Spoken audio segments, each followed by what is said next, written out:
Critical thinking and the decision-making process. The definition of critical thinking is that it is the practice of collecting, analyzing, and carefully evaluating information so you can form a more informed decision. Critical thinking means that you are not letting your personal biases and feelings interfere with your decisions. Instead, you let the information you gathered speak for themselves, and then you make your call based on which is the most logical course of action. Decision-making is the process of sifting through various options that will ultimately lead to conclusions that are actionable. But when you apply critical thinking into the mix, you are also making sure that you are making the most sound decision. To make it easier for you to understand, imagine decision-making as a car that brings you to your goals. Critical thinking is the gas that makes the car run. Humans have technically started having critical thinking skills ever since the first caveman picked up a rock and figured out that it actually has a multitude of uses. However, it was only in the last century that people thought of critical thinking skills to be of great value with regards to business and decision-making. John F. Dewey, the famous inventor of the Dewey Decimal System that made cataloging books in libraries a whole lot easier and more organized, touted the importance of critical thinking skills. In Dewey's paper, which was published in 1938, Logic, the Theory of Inquiry, he mentioned how important it is to teach students critical thinking skills. This led to educational reforms, which then led to inspiring the next generation of thinkers to explore deeper into the concepts of critical thinking, which then led to the resurgence of people having renewed interest in the subject in the years between 1950 and 1970. Ever since then, people viewed critical thinking and decision-making as synonymous to each other, at least when it comes to the necessary skills of corporate leaders.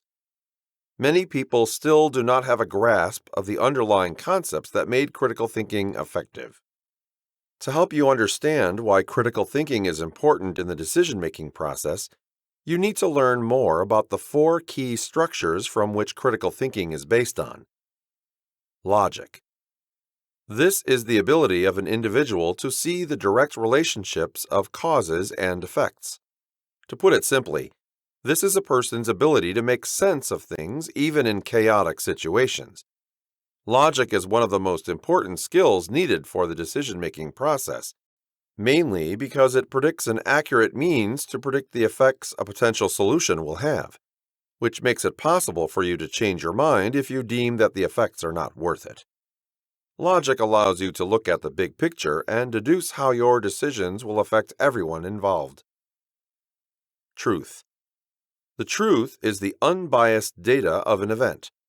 In the problem-solving process, nothing is more important other than having in your possession all of the unbiased and unemotional facts regarding the situation.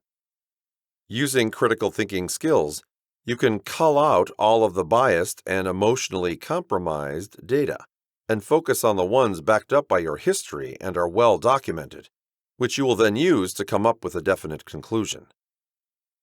Context. Context is the list of items that your final solution will be ultimately affecting.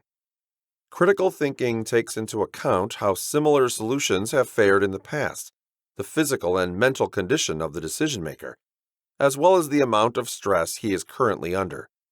All of these external elements need careful consideration during the critical process of decision-making to make a choice that benefits all involved.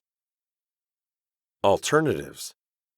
This is a list of all the potential solutions you have come up with so you will not be stuck with just one course of action. You should always have several other backup plans because there might be times when your potential solution will not actually pan out the way you intended it would. In the critical thinking process, you need to consider new and different ways to approach a problem, which are always preferable than trying to make the only option you came up with fit into your circumstance. Once you understand these underlying factors, your awareness of your personal biases will heighten, making you even more engaged in the critical thinking process and further improving on it. When you get better at critical thinking, you will become faster, more confident, and more productive when it comes to decision-making. Now that you know why critical thinking is invaluable to the decision-making process, you now have to learn how to gather information so you can use your critical thinking skills to come up with a decision. And you can also use critical thinking in this phase too, and it is called critical questioning. Using this method, you can somehow distinguish biased opinions from facts. You can tell who are the observers from the stakeholders, and you can also somehow glean the potential solutions from the suggestions. You should never discount the importance of asking critical questions, but what makes a question appropriate for use in critical questioning?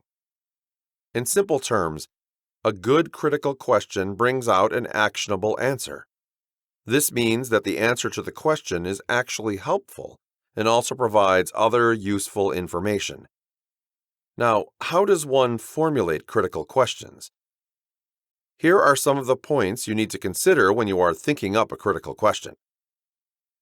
A good critical question should solicit a reply that provides you with the specific information that you needed.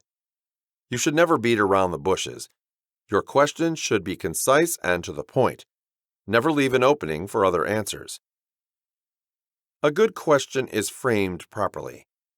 Your question should have a clear purpose, and to achieve that, it should be framed in such a way that the person being asked immediately understands what information is required of him. If the person interviewed asks you what your question means, then it is obviously framed incorrectly. In addition, you need to frame your question in such a way that it does not come off as confrontational and overly nosy.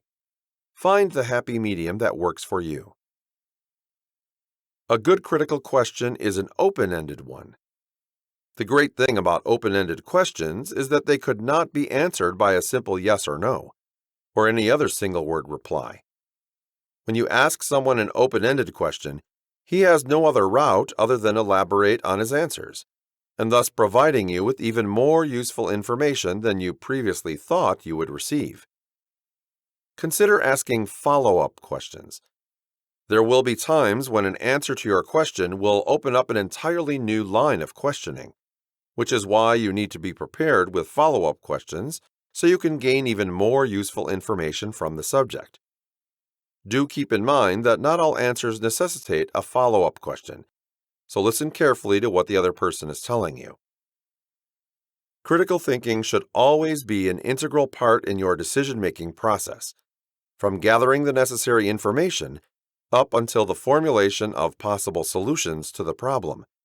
You should always use critical thinking so you can make sound decisions without letting your personal beliefs and those of others cloud your judgment.